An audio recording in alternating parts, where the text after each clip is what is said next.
Bien, Madame la Présidente, quelques mots juste pour vous dire que si nous nous retrouvons ici, c'est évidemment pour exprimer notre solidarité avec le peuple iranien, parce que le Conseil national de la résistance iranienne mène un combat courageux, on l'a vu, pour les droits de l'homme et pour la démocratie en Iran.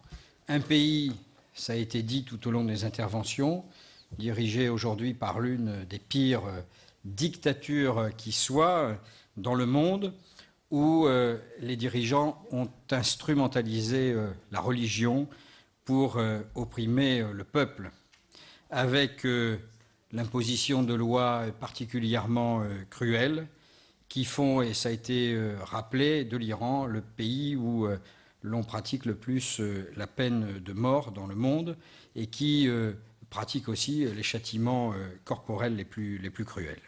Mais le peuple iranien a continué à résister courageusement. Madame la Présidente, vous en êtes un exemple et nous devons évidemment de vous soutenir. Nous devons ne pas oublier notre devoir de solidarité. La France a été rappelée aussi à quelques devoirs et un rôle certainement à jouer. S'il est important de contraindre le régime à renoncer à l'arme nucléaire, il est aussi important de l'obliger à freiner la poursuite de cette frénésie meurtrière à l'égard des opposants.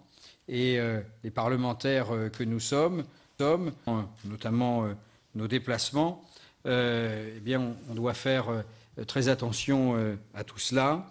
Et il faut effectivement, ça a été dit et redit, conditionner aujourd'hui nos rapports avec le régime à l'amélioration évidemment des droits de l'homme.